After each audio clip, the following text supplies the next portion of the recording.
আমি কাছে গিয়ে আস্তে করে জিজ্ঞাসা করলাম, তিনি কে? কিছুক্ষণ নীরব থাকার পর মিস্টার ইয়াসিন দীর্ঘ শ্বাস ফেলে বললেন, আজ পর্যন্ত আমি কাউকে পুরো সত্যটা বলিনি। আজ তোমায় জানার সময় হয়েছে। তিনি জানালার দিকে তাকিয়ে অতীতের স্মৃতিতে হারিয়ে গেলেন। প্রায় ৩৫ বছর আগে আমার একটি ছেলে ছিল, নাবিদ ইয়াসিন। খুব মেধাবী, কিন্তু ভীষণ জেদি। ব্যবসার দায়িত্ব নিতে সে কখনো রাজি ছিল না। সে মনে করত আমি শুধু অর্থ আর কাজ নিয়ে বেঁচে আছি। পরিবারের জন্য আমার কোনো সময় নেই। একদিন আমাদের তীব্র ঝগড়া হয়। রাগ করে সে বাড়ি ছেড়ে চলে যায়।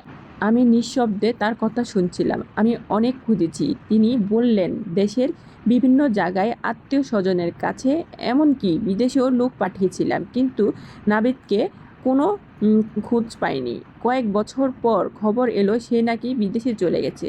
তারপর থেকে আর কোনো যোগাযোগ হয়নি। আমি ধরিয়ে নিয়েছিলাম হয়তো সে আর কখনো ফিরবেই না। ব্যারিস্টার রাশেদ ধীরে ধীরে বললেন, স্যার, মামলাটি নাবিদ নিজে করেনি।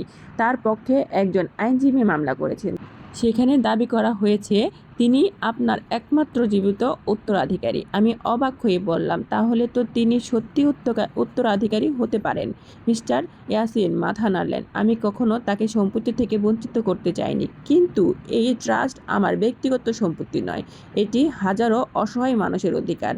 কেউ যদি শুধু অর্থের জন্য এটি ভেঙে দিতে চায়, তাহলে সবচেয়ে বড় ক্ষতি হবে সেই মানুষগুলোর, যারা প্রতিদিন এই ট্রাস্টের উপর নির্ভর করে বেঁচে আছে। পরদিন আমরা আদালতে যাওয়ার প্রস্তুতি নিলাম। খবরটি ইতিমধ্যেই সংবাদ মাধ্যমে ছড়িয়ে পড়েছে। ট্রাস্টের ভবিষ্যৎ নিয়ে নানা আলোচনা শুরু হয়েছে। এতিমখানার শিশুরা উদ্বিগ্ন, বৃদ্ধাশ্রমের বৃদ্ধারা দোয়া করছেন, আর হাসপাতালের রোগীরা ভয়ে দিন গুনছেন। যদি ট্রাস্ট বন্ধ হয়ে যায়, আদালতের বাইরে পৌঁছতেই সাংবাদিকরা মিস্টার ইয়াসিনকে ঘিরে ধরলেন। তিনি কোনো প্রশ্নের উত্তর না দিয়ে শুধু বললেন, সত্য কখনো লুকিয়ে থাকে না, আদালতেই বিচার করবে। আদালত কক্ষে বিচারক আসার পর শুনানি শুরু হলো। বাদীপক্ষের আইনজীবী উঠে দাঁড়িয়ে বললেন, আমার মক্কেল নাবিদ ইয়াসিন মিস্টার ইয়াসিনের একমাত্র ছেলে। তিনি তার পিতার সম্পত্তির আইনগত উত্তরাধিকারী। তাই এই ট্রাস্টের সমস্ত সম্পত্তির তার উপর অধিকার রয়েছে। আমাদের পক্ষ থেকে ব্যারিস্টার রাশেদ দাঁড়িয়ে শান্তভাবে বললেন, এই ট্রাস্ট বহু বছর আগে আইনি নিয়ম মেনে প্রতিষ্ঠিত হয়েছে। এটি কোনো ব্যক্তিগত সম্পত্তি নয়, এটি জনকল্যাণমূলক একটি প্রতিষ্ঠান। ঠিক তখনই আদালতের দরজায় খুলে একজন সুদর্শন মধ্যবয়সী ব্যক্তি ভেতরে ঢুকলেন। তার চোখে মুখে কঠোরতা, কিন্তু চেহারা কোথাও যেন মিস্টার ইয়াসিনের ছায়া স্পষ্ট। তিনি ধীরে ধীরে সামনে এসে দাঁড়ালেন। মিস্টার ইয়াসিন ফিসফিস করে বললেন, নাবিদ, প্রায় ৩৫ বছর পর বাবা ছেলের প্রথম মুখোমুখি হওয়া।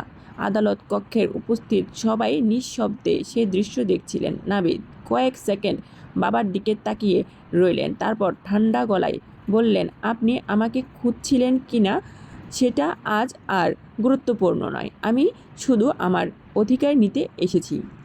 মিস্টার ইয়াসিনের চোখ ভিজে উঠলেন। তিনি ধীরে ধীরে বললেন, তুমি যদি শুধু আমাকে বাবা বলে একবার ডাকতে, তাহলে আমি আজই আমার সব কিছু তোমার হাতে তুলে দিতাম। কিন্তু এই ট্রাস্টের ১ টাকাও আমার ব্যক্তিগত নয়, এটি মানুষের আমানত। নাবিদ কোনো উত্তর দিলেন না। তিনি নিজের ব্যাগ থেকে একটি পুরনো খাম বের করে বিচারকের সামনে রাখলেন। তার আইনজীবী বললেন, মাননীয় আদালত, এই খামের ভেতরে এমন একটি নথি রয়েছেন যা প্রমাণ করবে ট্রাস্ট প্রতিষ্ঠান সময় একটি গুরুত্বপূর্ণ তথ্য গোপন করা হয়েছিল। পুরো আদালত কক্ষ স্তব্ধ হয়ে গেল। আমি অনুভব করলাম এই নথিটি শুধু মামলার মোড়েই ঘুরিয়ে দেবে না, হয়তো মিস্টার ইয়াসিনের এত বছরের গোপন জীবনকে সবার সামনে উন্মুক্ত করে দেবে।